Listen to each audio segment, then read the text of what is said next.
Me llamo Juan. Nací en 1961 en un pueblo pequeño de Antioquia, Colombia.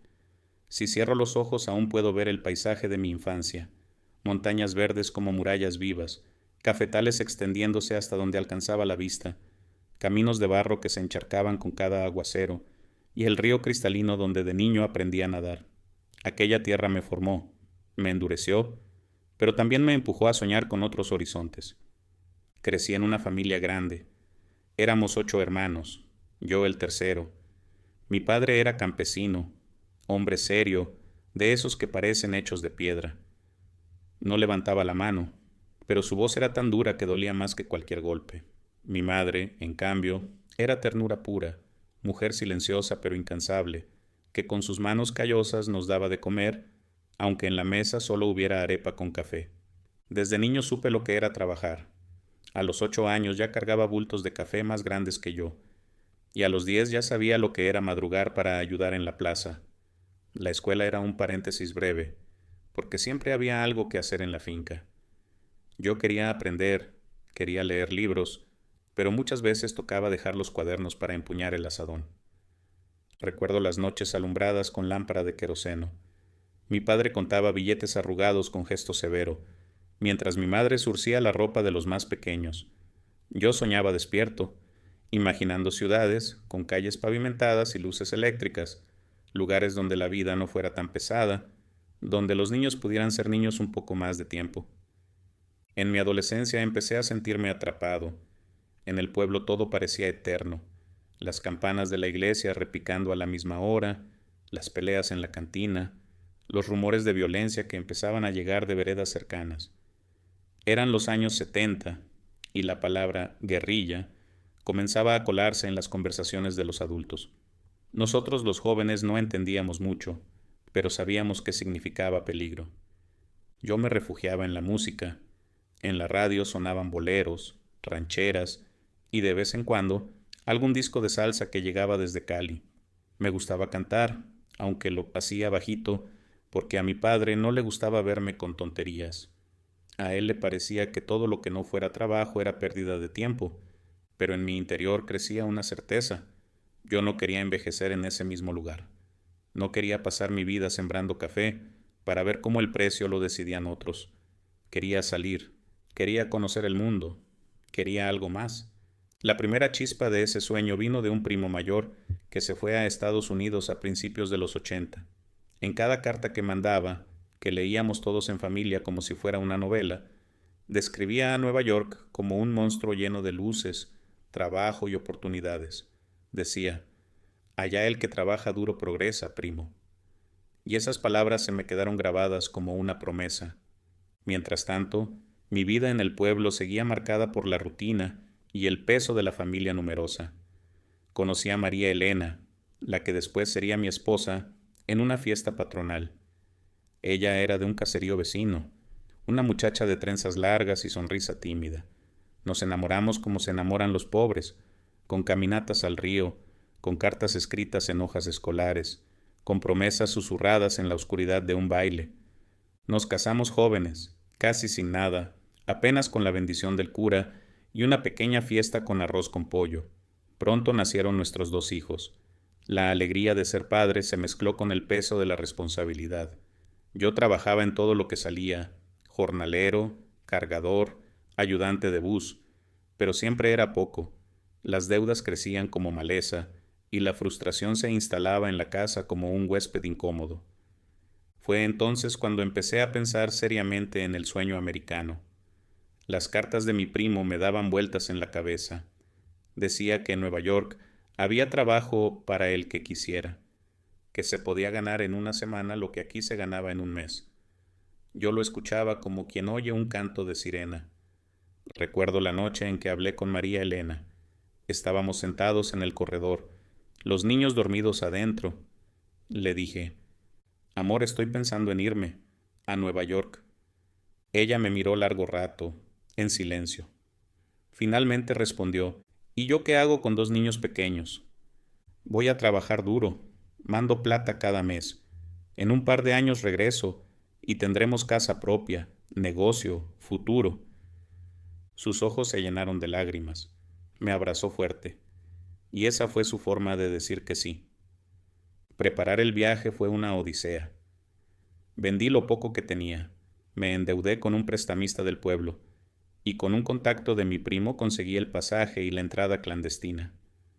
El día que me despedí de mi madre, me abrazó con fuerza y me dijo: «Hijo, que Dios te acompañe, y que nunca olvides de dónde vienes».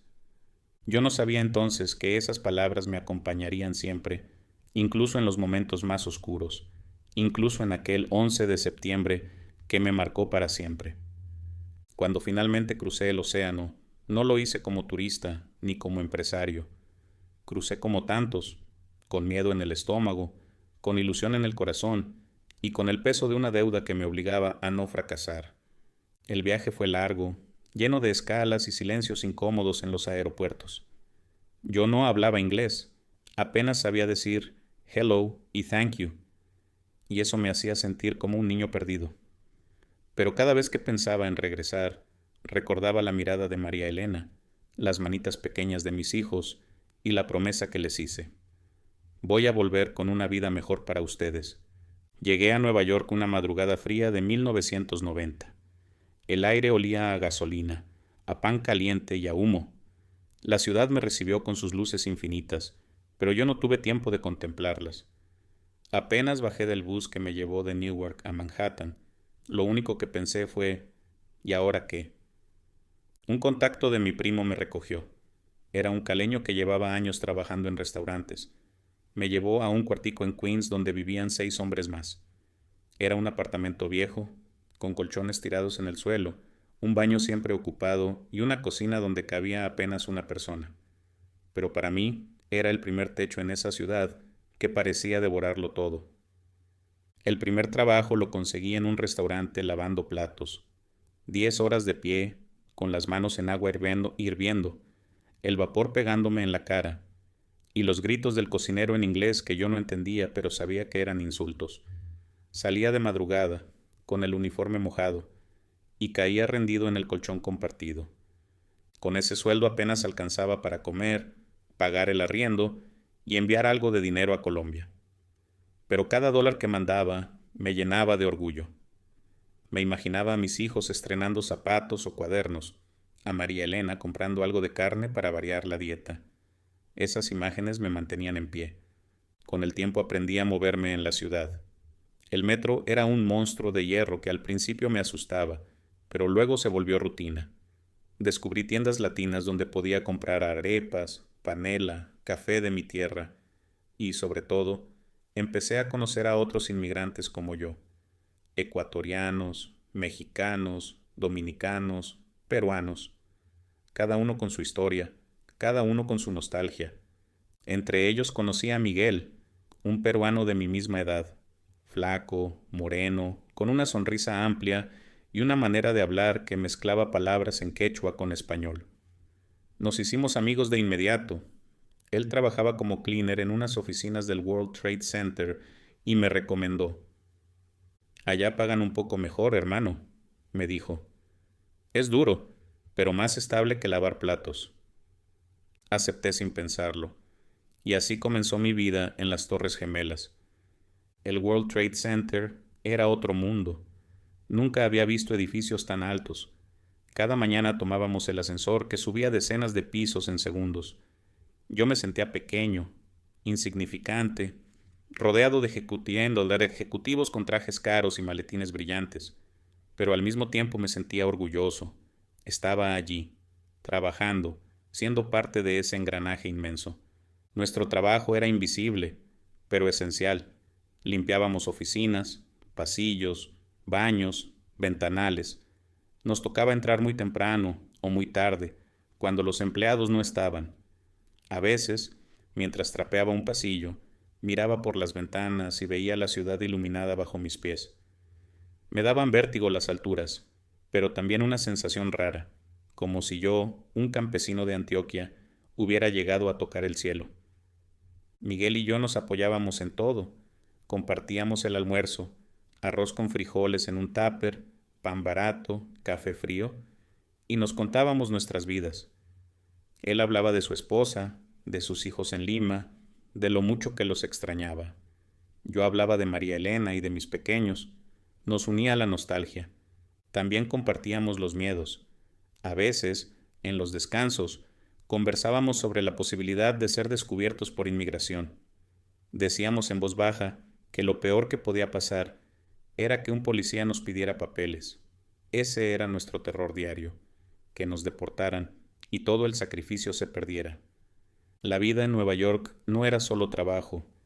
Los domingos libres eran mi tesoro. Tomaba el tren hasta Queens para comer en un restaurante colombiano donde servían bandeja paisa como en la casa. El olor a frijoles, chicharrón y arepa me arrancaba lágrimas. Allí me encontraba con otros paisas, y por unas horas era como volver al pueblo. Hablábamos de fútbol, de música, de política, de las montañas que nos hacían falta. Pero después de cada domingo venía el lunes, y con él la rutina. Oficinas, escobas, vidrios. Aún así yo soñaba con ahorrar lo suficiente para regresar pronto. Siempre decía lo mismo, un par de años más y vuelvo.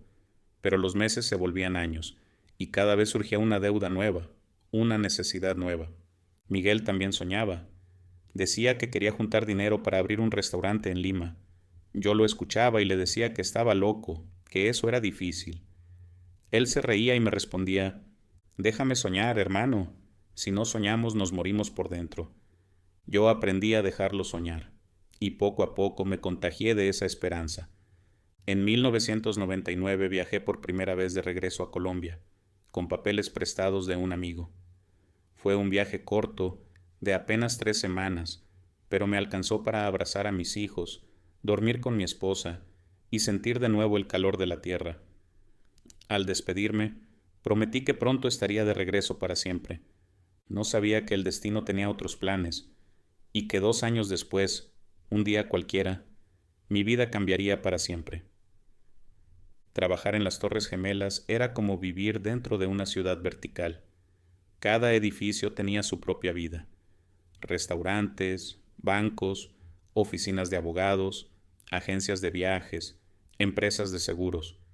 Todo el mundo parecía andar deprisa, con trajes impecables y relojes caros, como si cada minuto valiera millones.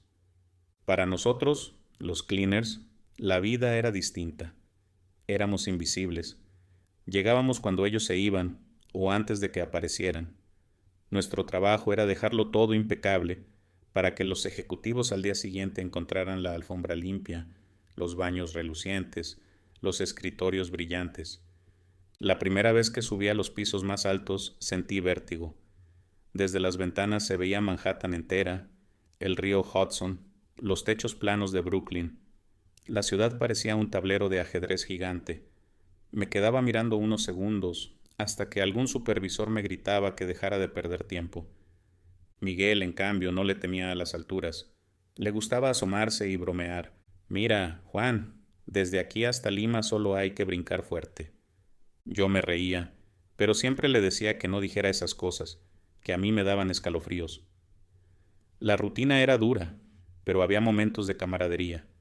Compartíamos los descansos en un cuarto pequeño lleno de lockers metálicos. Allí sacábamos nuestras loncheras, arroz frío, frijoles, pan con mantequilla, café rehecho. Miguel siempre llevaba ají peruano, y me decía que le pusiera a la comida. Hermano, así sabe mejor. Y tenía razón. Ese picante me despertaba después de tantas horas de cansancio. Hablábamos de todo, de fútbol, él hincha de Alianza Lima, yo del Nacional, de política, de mujeres, pero lo que más hablábamos era de nuestras familias. Mi hijo cumplió 10 años, me contó un día. Me pidió una bicicleta. ¿Tú crees que con lo que gano me alcance? Claro, Miguel, cómprasela, le respondí. Los hijos no entienden de deudas, entienden de sueños. Yo también le hablaba de mis hijos, de cómo cada llamada a Colombia me dolía porque los escuchaba crecer sin mí. Miguel siempre me decía lo mismo.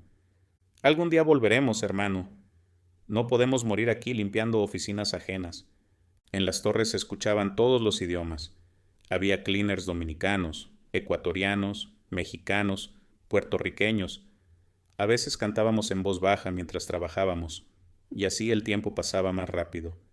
Yo entonaba boleros. Miguel se sabía todas las marineras y guainos de su tierra. Esa mezcla de música era nuestro secreto para resistir.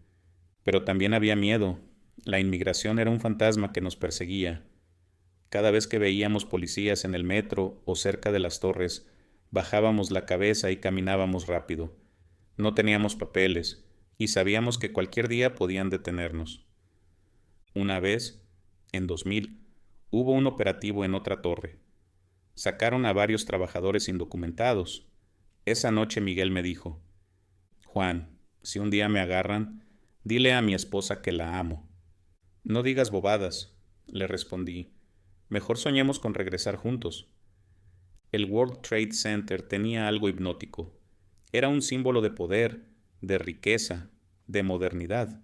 Pero para nosotros era solo el lugar de trabajo, un edificio más que había que barrer, trapear, limpiar. Nunca imaginamos que esas paredes de acero y vidrio se convertirían en tumba de miles. Había días en que la rutina se volvía pesada, pero Miguel siempre encontraba la forma de hacerme reír.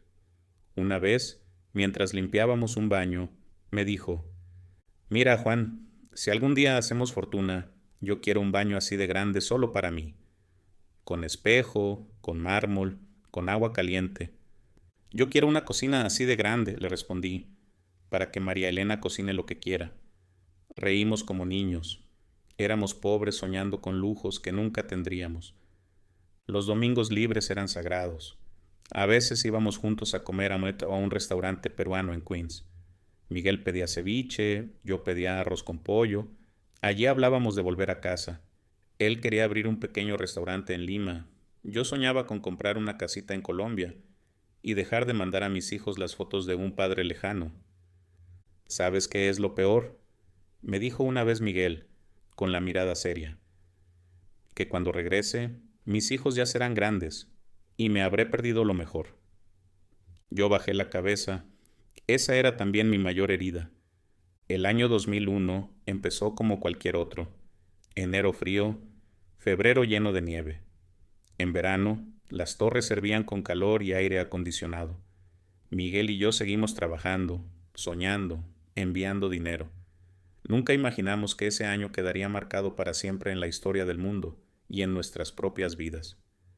Recuerdo que en agosto de 2001, Miguel me dijo: Hermano, siento que algo va a pasar. ¿Algo bueno o algo malo?, le pregunté riendo. No sé, pero tengo ese presentimiento. No le di importancia. Pensé que eran cosas de la nostalgia, del cansancio, pero un mes después entendí que sus palabras eran una premonición. El 11 de septiembre de 2001 amaneció como cualquier otro martes en Nueva York. Me levanté a las 5:30 de la mañana en el cuarto estrecho que compartía en Brooklyn. Afuera todavía estaba oscuro y hacía un frío húmedo que se colaba por las ventanas mal selladas. Preparé un café negro en una pequeña cafetera eléctrica.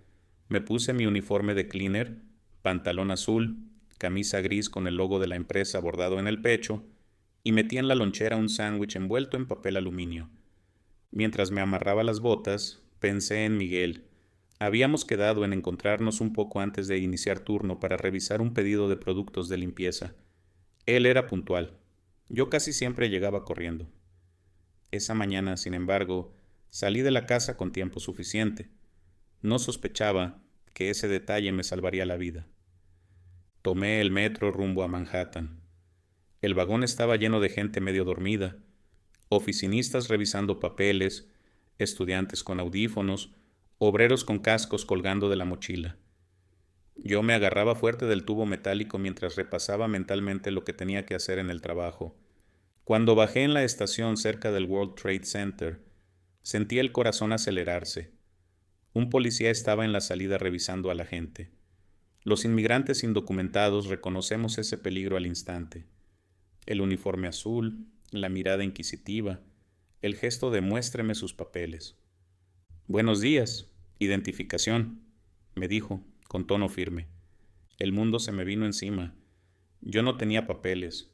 Sabía que si me retenía podía acabar deportado. Saqué la billetera lentamente, fingiendo buscar algo. Mi mente corría. ¿Qué invento? ¿Cómo me salvo de esta?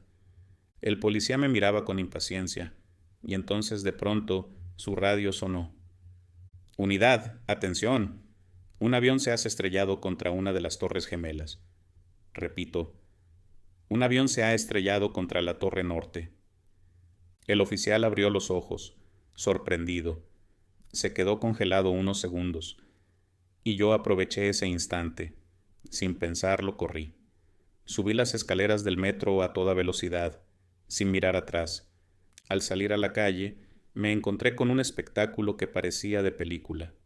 Desde la torre norte salía una columna de humo negro que se elevaba al cielo azul. La gente en las calles señalaba con incredulidad. Algunos gritaban, otros lloraban, otros simplemente miraban con la boca abierta. Yo también me quedé paralizado. Era como si el tiempo se hubiera detenido. Una parte de mí quería correr hacia las torres, hacia mi trabajo, hacia Miguel. Otra parte me gritaba que me alejara. Un señor a mi lado murmuró: «Fue un accidente. Tiene que haber sido un accidente».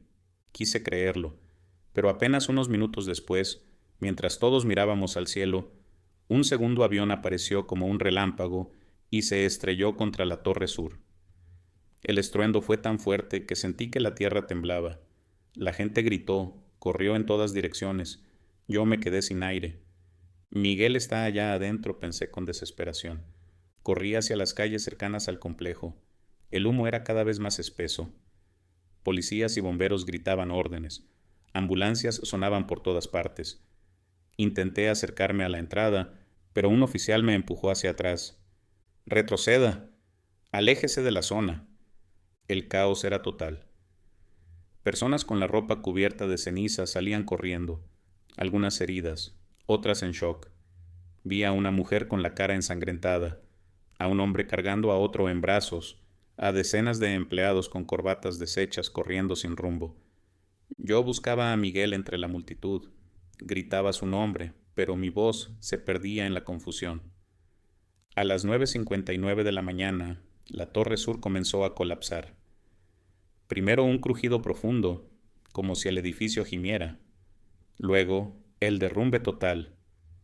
Una nube gigantesca de polvo y escombros se levantó y avanzó como una ola furiosa. Corrí sin mirar atrás. El aire se volvió irrespirable, los ojos me ardían, la garganta se me cerraba, sentía que me ahogaba. Me lancé a la entrada de una tienda y me cubrí la cabeza con los brazos. La oscuridad fue total. Era como estar dentro de un saco de cemento. Escuché gritos ahogados, llantos, rezos. Tosía sin parar, con los pulmones llenos de polvo.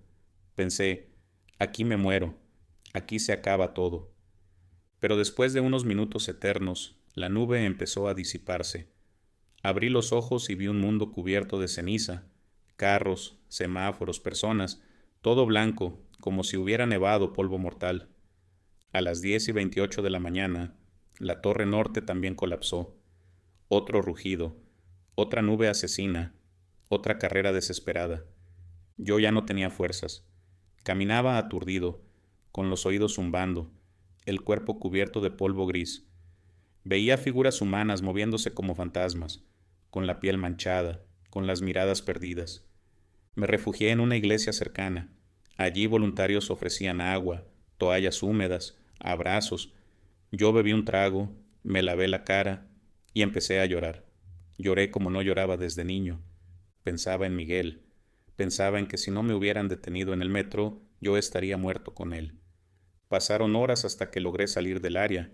Caminé kilómetros, con los zapatos llenos de polvo, con la ropa irreconocible. Llegué a Queens de noche, exhausto, con el alma rota. En el cuarto compartido, mis compañeros miraban las noticias en un televisor pequeño. Mostraban una y otra vez las imágenes de los aviones, del colapso, de la gente corriendo. Yo me dejé caer en el colchón temblando.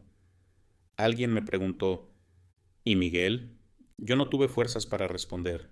La noche del 11 de septiembre no se parecía a ninguna otra. La ciudad que nunca dormía estaba en silencio. Un silencio roto apenas por las sirenas y el llanto.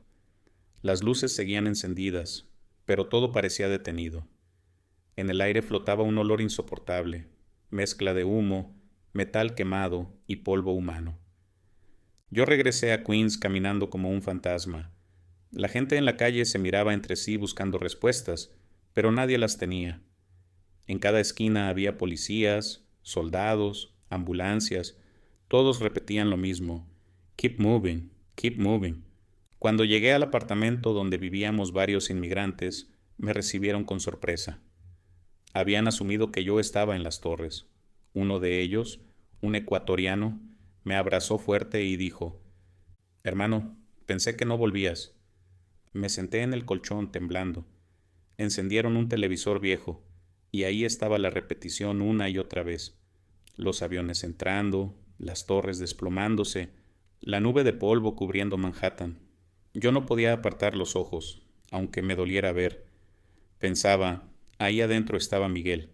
Al día siguiente desperté con los pulmones ardiendo. Tosía polvo, me dolía todo el cuerpo, pero lo que más dolía era el alma. Salí temprano rumbo a Manhattan, con la esperanza absurda de encontrar a Miguel. La ciudad era otra: calles cerradas, militares con fusiles, gente repartiendo volantes con fotos de desaparecidos. Las estaciones de metro estaban llenas de carteles improvisados, rostros sonrientes con la palabra Missing en letras grandes. Familias enteras pegaban fotos en paredes, postes, cabinas telefónicas. Me uní a la multitud en los alrededores del World Trade Center. El aire todavía estaba cargado de humo. A lo lejos, una montaña de escombros ardía lentamente. Voluntarios repartían mascarillas, agua, comida. Había médicos, bomberos, policías, pero sobre todo, había un mar de personas desesperadas buscando noticias. Yo llevaba una foto de Miguel. Era una foto que él mismo me había dado meses atrás, sonriendo con su hijo en brazos.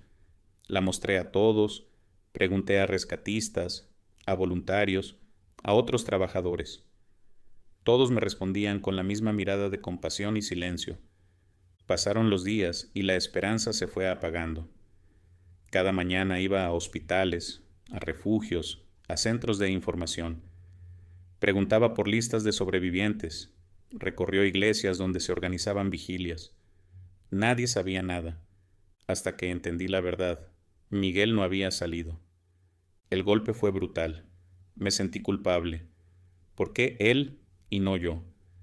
Esa pregunta me perseguía en cada paso. Yo debía estar con él, en ese piso que limpiábamos juntos, en ese descanso donde compartíamos ají peruano. Pero un policía me había detenido unos minutos, y ese retraso me salvó. Lo más duro fue llamar a su esposa en Lima.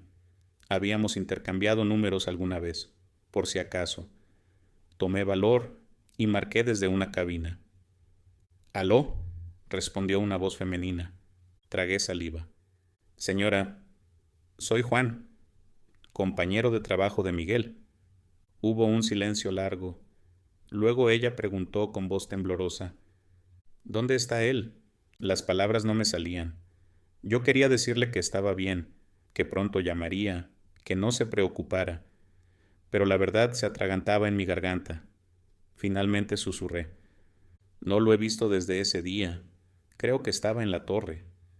Ella empezó a llorar, un llanto desgarrador que atravesó la línea telefónica como un cuchillo. Yo apretaba el auricular con fuerza, sin saber qué decir. Apenas pude repetir: lo siento mucho». Ese llanto me acompañó por años. Todavía lo escucho en mis pesadillas. En los días posteriores, Nueva York se convirtió en un altar de duelo. Velas encendidas en las aceras, flores en cada esquina, carteles con nombres y fotos. La gente caminaba en silencio, con los ojos rojos, abrazándose a desconocidos. Yo también participé en vigilias. Recé por Miguel, por los miles que se quedaron bajo los escombros, por sus familias destrozadas. Pero en mi interior sentía un peso enorme, la certeza de que Dios me había dado una segunda oportunidad y que yo no podía desperdiciarla. Empecé a pensar en regresar a Colombia. Llevaba más de 10 años en Estados Unidos, siempre prometiendo que volvería pronto. Pero después del 11 de septiembre, entendí que no podía seguir posponiendo. Quería abrazar a María Elena, ver crecer a mis hijos, vivir la vida que casi había perdido. La decisión no fue fácil. Tenía miedo de regresar sin grandes ahorros, sin la riqueza que había prometido, pero la tragedia me enseñó que lo importante no era el dinero, sino estar vivo con los que uno ama. Un domingo me senté en el parque de Queens, donde nos reuníamos los latinos, y lo decidí. Miré al cielo de Nueva York, todavía con cicatrices de humo, y dije en voz baja: me voy. Gracias, Dios, por salvarme. Ahora quiero vivir de verdad. Cuando tomé la decisión de volver, lo primero que sentí fue miedo. No el miedo de las sirenas, ni del polvo que corta la garganta, sino uno más silencioso, el miedo a enfrentar mis propias promesas. ¿Qué les diría a María Elena y a mis hijos? Llevaba años diciendo: pronto regreso, el próximo diciembre, cuando junte un poquito más. Y de repente, la vida me estaba recordando que no tiene asegurado el mañana. Esa semana llamé a Colombia desde la cabina de la esquina. El aparato estaba cubierto de avisos con fotos y la palabra missing. Apreté el auricular con fuerza, como si con eso pudiera abrazar a los míos a la distancia. «¿Aló?», contestó María Elena con esa voz que yo reconocería entre mil. «Soy yo, amor», dije, y la voz se me quebró. Hubo unos segundos de silencio, como si ella se estuviera asegurando de que era real. «Juan», susurró, «Juan, ¿estás bien?» «Sí, Dios me cuidó. Estoy vivo». No supe cómo decir lo que venía. Respiré hondo. «Me voy a regresar. Ya no más pronto, ya no más el otro año. Me voy a regresar, María». Del otro lado, escuché un sollozo contenido, como si ella tuviera miedo de que el llanto desbaratara esa decisión. «Te esperamos», dijo por fin. «Aquí te esperamos». Empaqué la vida en una maleta. No había lujo que guardar. 2 mudas decentes, un par de botas, algunas fotos, las cartas antiguas de mi madre, un par de juguetes pequeños que compré para mis hijos sin saber si todavía les harían ilusión. Le dejé a un compañero la colchoneta, unos platos, un radio viejo que apenas agarraba estaciones latinas. Nueva York siempre me impuso prisa. Por primera vez en 11 años, la prisa me llevaba de vuelta a casa. El día que me despedí del cuarto, lo hice solo. Cerré la puerta y permanecí unos segundos en el pasillo, con la mano en la perilla. Pensé en todas las veces que regresé allí con los pies molidos y las manos agrietadas, en las madrugadas en que la nostalgia apretaba tanto que uno tenía que volverse piedra para no romperse, en las risas con los muchachos cuando, por un ratito, la música y el olor a arroz con pollo llenaban la cocina como si fuera diciembre. En el aeropuerto vi más abrazos que de costumbre, gente que no quería soltar a gente, azafatas con los ojos brillosos, pilotos con la mandíbula apretada. Yo llevaba el corazón pequeño, como cuando de niño temblaba ante la mirada severa de mi padre. Caminé por los pasillos con una certeza rara. Me estaba yendo de una ciudad que me había dado dinero y heridas, pero también la señal más clara de que estaba perdiendo lo esencial. El avión despegó. Me quedé mirando por la ventanilla, como si Nueva York pudiera guardar un secreto que no hubiera sabido leer. Me despedí en silencio de Miguel. Cerré los ojos y volví a escuchar la voz de su esposa en Lima, el llanto que atravesó el océano. «Perdóname, hermano», dije por dentro. «Yo regreso. Tú te quedaste para siempre». Aterrizar en Colombia fue como romper la superficie del agua después de un largo buceo. Un primer respiro torpe, cargado, lleno de vida y de miedo. El aire olía distinto, húmedo, dulce. El cielo tenía ese azul con nubes bajas que recordaba de mi infancia.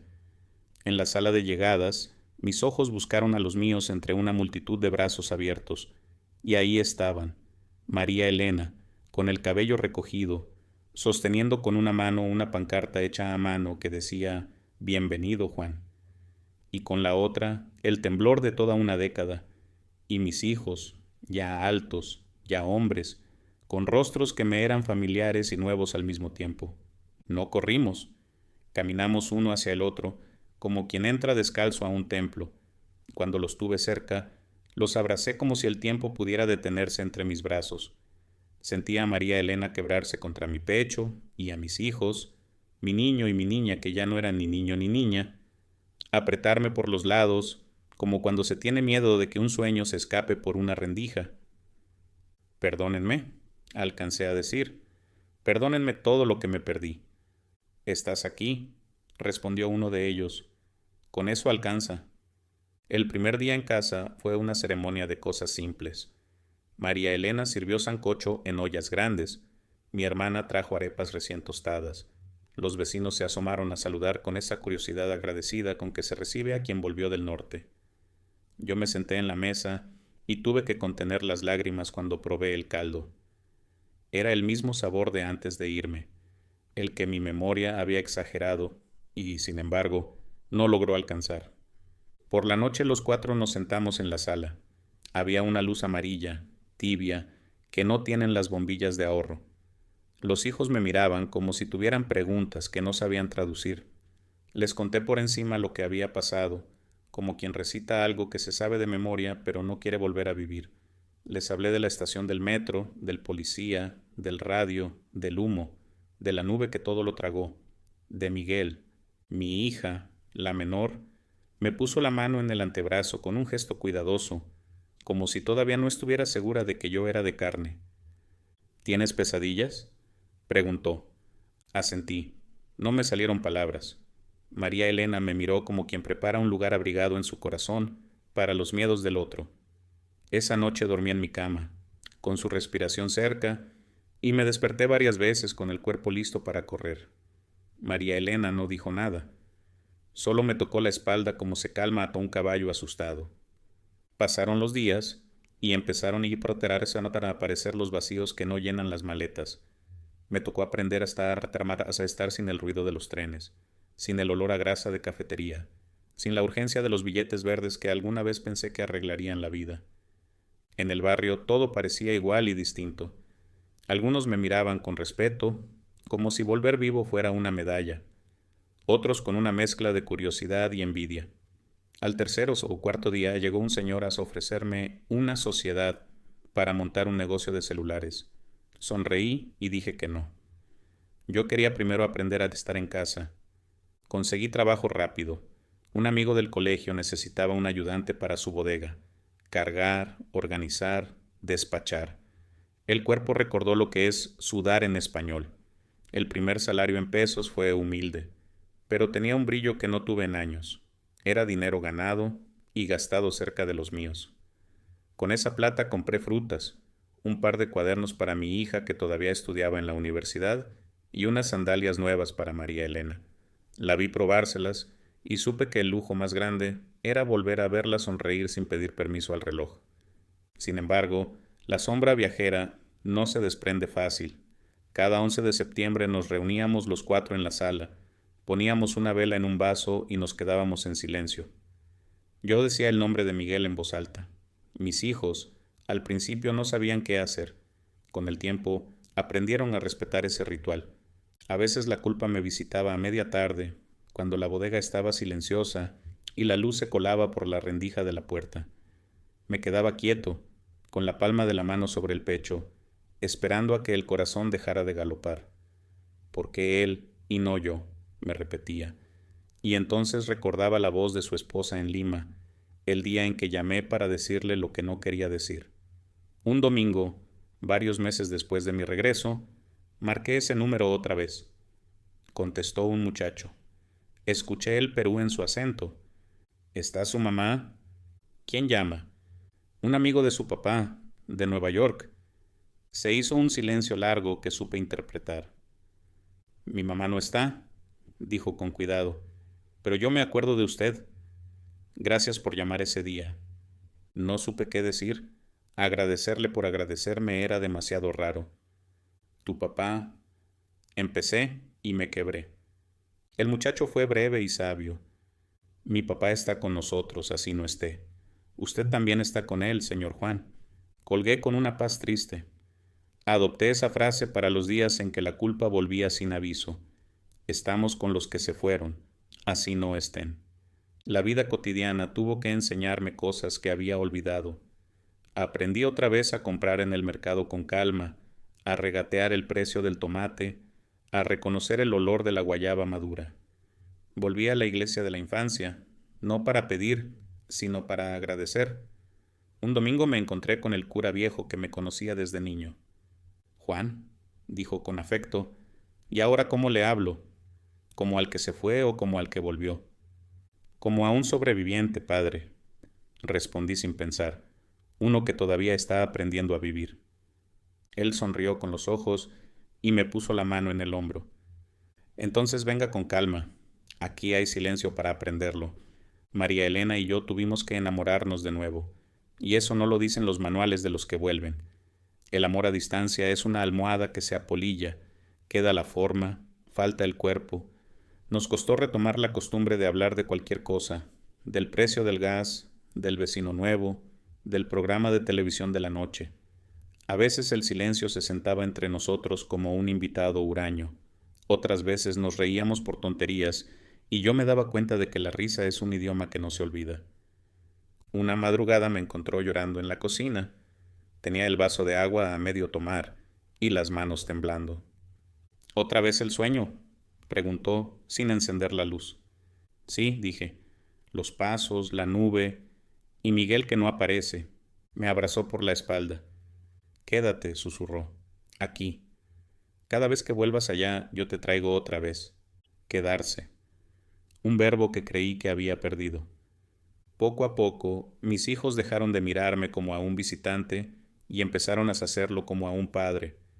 La primera vez que mi hijo mayor me pidió consejo sobre un trabajo, tardé unos segundos en responder. Temía decir algo torpe. Él notó el titubeo y fue directo. No tienes que saberlo todo, papá. Solo dime lo que harías tú, lo que haría yo. Me di cuenta de que, más que dólares, había traído de Nueva York una certeza, que la vida cobra caro cuando uno la vive lejos de los suyos. Le dije que eligiera el trabajo donde pudiera dormir tranquilo. Me sonrió como quien recibe un secreto útil. Mi hija, por su parte, me presentó a su novio en una cena de domingo. Temblé como si yo fuera el muchacho. Me descubrí celoso y orgulloso al mismo tiempo. Al despedirse, él me dio la mano con fuerza y dijo, «Señor Juan», con ese respeto tímido que tienen los que piden permiso para entrar a la familia. Me gustó. Aprendí que el corazón padre se expande, incluso cuando uno cree que ya no hay espacio. El 11 de septiembre del año siguiente, ya de vuelta en Colombia, encendimos la televisión. Los canales mostraban homenajes, nombres, campanas. Me quedé en silencio frente a la pantalla. María Elena me pasó la vela y el fósforo. Mis hijos bajaron la música de sus cuartos y se sentaron conmigo. «Por Miguel», dije, y la llama tembló un segundo, y luego se hizo firme. «Y por los que se quedaron sin adiós», añadió mi hija. «Y por los que volvieron y todavía no entienden cómo», remató mi hijo, mirándome. Esa noche dormí mejor. No sin sueños. Los sueños vuelven cuando quieren, pero con la sensación de que, por fin, mi historia ya no estaba hecha de silencios, sino de palabras compartidas. Algunas tardes, cuando el sol cae sobre los techos de teja y los pájaros se pelean por una rama, me siento en la puerta y dejo que el aire me cuente cómo huele el país. Huele a tierra mojada, a fritanga de esquina, a jabón de ropa, a mango biche con sal. Huele a lo que no supe extrañar hasta que casi lo pierdo. Y entonces hablo con Dios sin formalidades, como quien conversa con el vecino. Gracias por traerme, por no soltarme en ese túnel de polvo, por poner en mis manos la oportunidad de pedir perdón con hechos. No soy un hombre nuevo. Soy el mismo Juan que se fue buscando una vida y regresó con otra, pero he aprendido a habitar la palabra regreso como si fuera una casa con puertas abiertas. En ella caben la culpa y la risa, la memoria y el pan caliente, los nombres de los que ya no están, y la voz de los que todavía me llaman papá. Y cuando alguien me pregunta si valió la pena, no doy discursos. Digo lo que ahora sé de memoria. Estoy vivo, estoy con los míos, y digo los nombres de mis muertos. Esa, para mí, es la forma más humilde y más grande de la victoria. Volver a Colombia fue como despertar de un sueño largo, pero también como abrir los ojos en medio de una pesadilla a medias. Tenía la alegría de estar de nuevo en casa, de abrazar a María Elena y a mis hijos, pero también cargaba un equipaje invisible, la nube gris del 11 de septiembre que nunca se disipaba. Al principio, todo era celebración. La familia, los vecinos, los amigos de infancia que me recibieron con chistes sobre los dólares, con preguntas sobre la Estatua de la Libertad y sobre si había conocido a Ricky Martin en Nueva York. Yo sonreía, respondía lo que podía, pero por dentro me sentía como un extraño en mi propia tierra.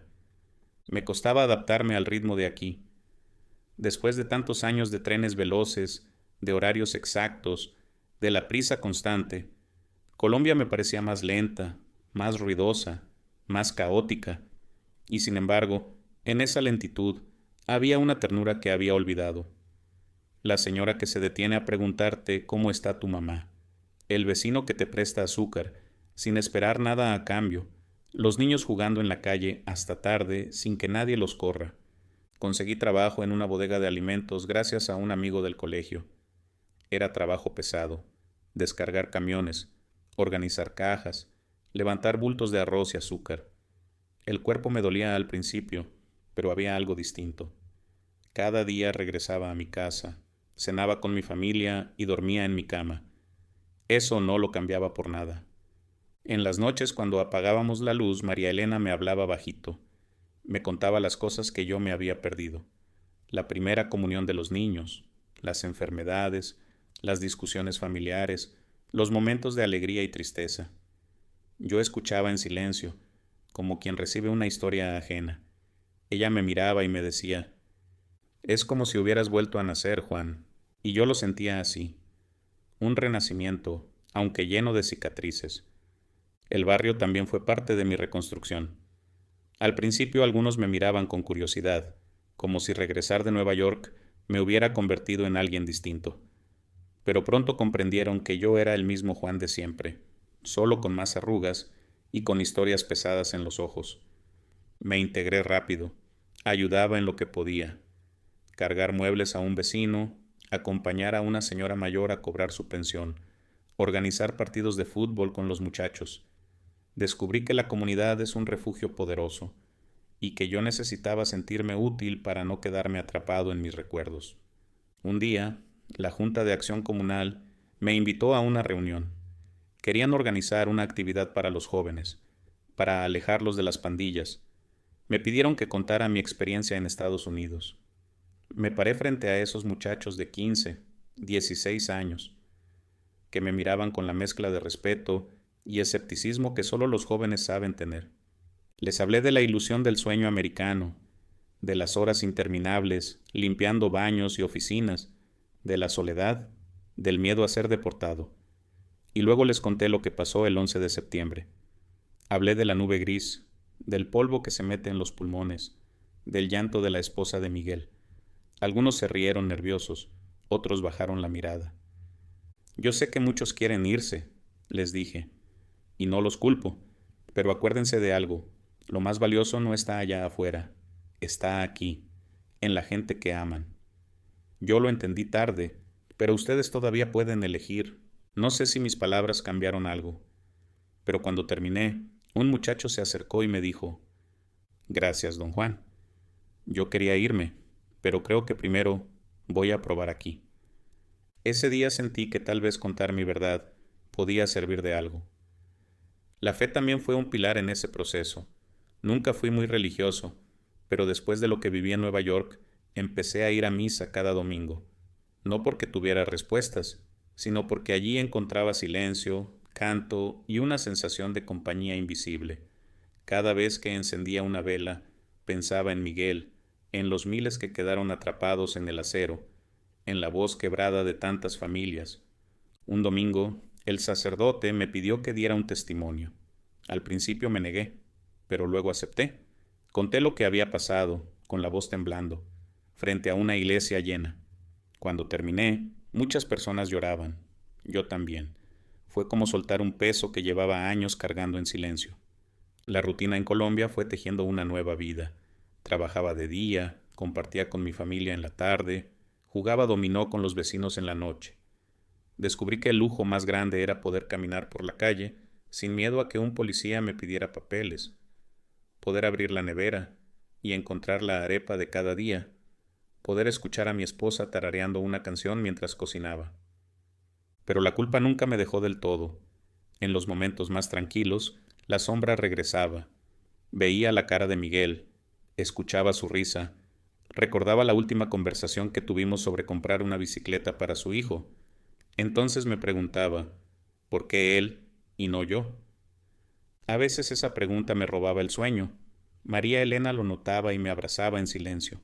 Me decía, no busques la respuesta, agradece el milagro. Con el tiempo empecé a hablar más abiertamente de lo que viví. Mis hijos, ya adolescentes, me pedían que les contara. Les describía lo que vi, lo que sentí, pero siempre con cuidado. No quería llenarlos de miedo. Quería que entendieran que la vida puede cambiar en un instante y que por eso hay que cuidarla, respetarla, amarla.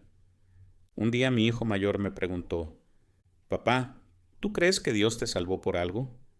Lo miré fijamente y respondí, «Creo que me salvó para que estuviera aquí, contigo, con tu hermana, con tu mamá, y para que contara lo que pasó, para que nunca se olvide». Él asintió con una seriedad que me conmovió. Entendí que mi historia no era solo mía, era un legado para ellos. Años después, cuando nacieron mis nietos, volví a sentir esa mezcla de gratitud y dolor. Al cargar a esos niños, pensaba en los hijos de Miguel, en todos los que crecieron sin padre. Cada cumpleaños, cada Navidad, cada domingo familiar, era un recordatorio de la segunda oportunidad que se me había dado. Nunca dejé de sentir el vacío, pero aprendí a vivir con él, como se vive con una cicatriz. No desaparece, pero deja de sangrar. El tiempo, dicen, todo lo cura. Yo no lo creo. El tiempo no cura. Lo que hace es enseñarnos a caminar con las heridas abiertas, hasta que aprendemos a vivir con ellas como si fueran parte del cuerpo. Después de regresar a Colombia y rehacer poco a poco la vida, entramos en una rutina que para muchos parecería común, pero para mí era un regalo. Despertar en mi cama, tomar café caliente con arepa recién tostada, ver a María Elena regando las matas en el patio, escuchar a mis hijos reír en la cocina. Cada uno de esos gestos cotidianos tenía un valor inmenso porque, en Nueva York, había vivido siempre con la sensación de que todo se me escapaba. Mis hijos crecieron. El mayor consiguió trabajo en una empresa de transporte y, con esfuerzo, sacó adelante sus estudios en la universidad nocturna. Mi hija, que desde niña soñaba con ser profesora, se graduó como licenciada y empezó a dar clases en un colegio público. Yo los veía cumplir sus metas y me sentía orgulloso, aunque a veces me dolía no haber estado presente en los primeros pasos, en las primeras palabras, en tantas cosas que me perdí. Una tarde, mientras mi hija corregía cuadernos en la sala, me dijo, «Papá, gracias por haberte regresado. Si te hubieras quedado allá, no sé qué habría sido de nosotros». Sus palabras me hicieron tragar en seco. Quise decirle que me arrepentía de haberme ido tanto tiempo, pero me detuve. Aprendí que hay heridas que no necesitan palabras, solo presencia, y en ese momento lo importante era que yo estaba allí, junto a ella, compartiendo un silencio lleno de sentido. Los años pasaron y la rutina del trabajo en la bodega empezó a enapesarme. El cuerpo ya no respondía igual, la espalda se resentía, las rodillas crujían con cada caja levantada. Pero me aferraba al trabajo, porque me hacía sentir útil. Sin embargo, llegó un momento en que tuve que aceptar la jubilación. El día que me entregaron los papeles de la pensión, me sentí viejo de golpe. Era un sobre Manila con documentos, pero para mí significaba el final de una etapa, 30 años de trabajo entre Estados Unidos y Colombia, resumidos en un cheque mensual que apenas alcanzaba para lo básico. María Elena, en cambio, lo celebró. «Al fin descansarás», me dijo sonriendo. «Al fin tendrás tiempo para ti». Y tenía razón. Por primera vez en décadas, podía levantarme sin reloj, caminar al parque, conversar con los vecinos sin prisa. Me hice amigo de un grupo de pensionados que jugaban dominó y ajedrez en la plaza. Nos reuníamos todas las tardes, y aunque la conversación casi siempre giraba en torno a enfermedades y quejas, yo agradecía tener compañía. Cada 11 de septiembre, sin embargo, la calma se rompía. Esa fecha era un nudo en el calendario. Me levantaba temprano, prendía la televisión y veía los homenajes transmitidos desde Nueva York, las campanas, los nombres leídos en voz alta, las imágenes de los bomberos cargando fotos de los caídos. Siempre encendía una vela en la sala de mi casa, ponía al lado la foto de Miguel, la que me dio meses antes de la tragedia, donde sonreía cargando a su hijo pequeño. María Elena y mis hijos ya sabían que ese día me quedaba callado, como si las palabras fueran una traición al recuerdo. Un año, cuando mis nietos ya estaban grandes, se acercaron curiosos. «Abuelo, ¿por qué prendes esa vela?», preguntó uno. Los miré con ternura y les conté, con palabras sencillas, lo que había pasado. Les hablé de los aviones, del humo, del amigo que no volvió. Entonces, ¿tú te salvaste?, insistió el mayor. Sí, me salvé, respondí, y por eso ahora valoro cada día que estoy con ustedes. Desde entonces, cada 11 de septiembre, mis nietos se sientan conmigo.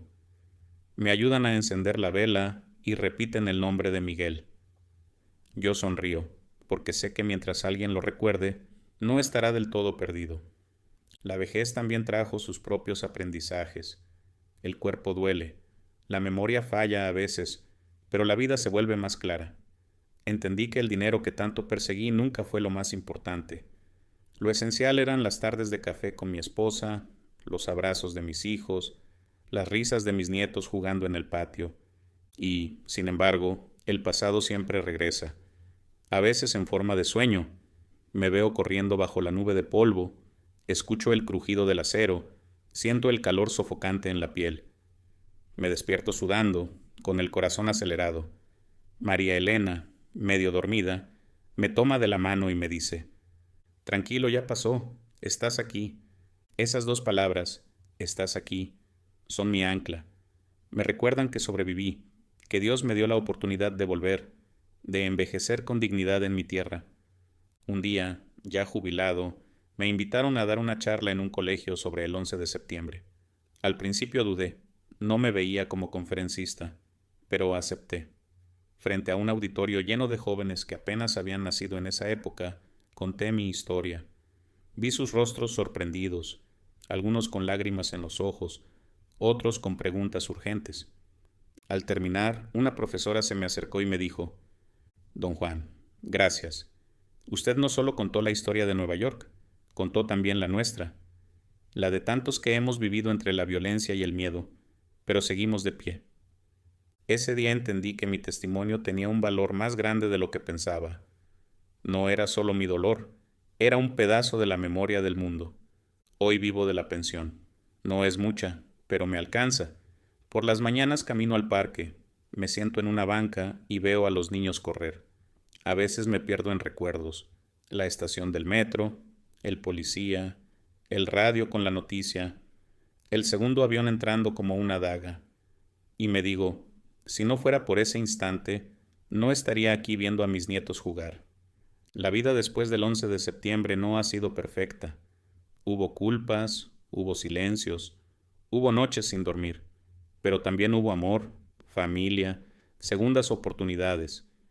Y cada vez que alguien me pregunta qué aprendí de todo eso, respondo lo mismo. Aprendí que lo esencial no está en las torres que construimos, sino en los brazos que nos esperan cuando todo se derrumba. Hay recuerdos que se pegan al alma como sombra. No importa cuánto intentes sacudirte, siempre vuelven. El 11 de septiembre es mi sombra. Y aprendí que, si uno no la comparte, lo consume por dentro. Al principio guardaba silencio. Tenía miedo de que mi historia pareciera exagerada o que nadie quisiera escucharla.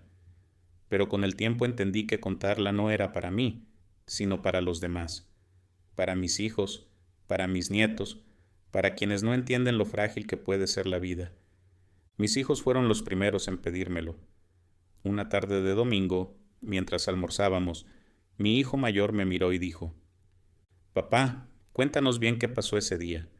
Siempre lo mencionas por encimita, pero queremos saberlo». Respiré hondo. Por un momento dudé, pero luego decidí hablar. Les conté cada detalle: la estación del metro, el policía pidiéndome papeles, la voz en el radio, el humo, la gente corriendo, la nube gris que lo cubría todo, y luego la ausencia de Miguel. Mientras hablaba, vi cómo mis hijos bajaban la mirada, cómo a mi hija se le llenaban los ojos de lágrimas. Cuando terminé, hubo un silencio largo.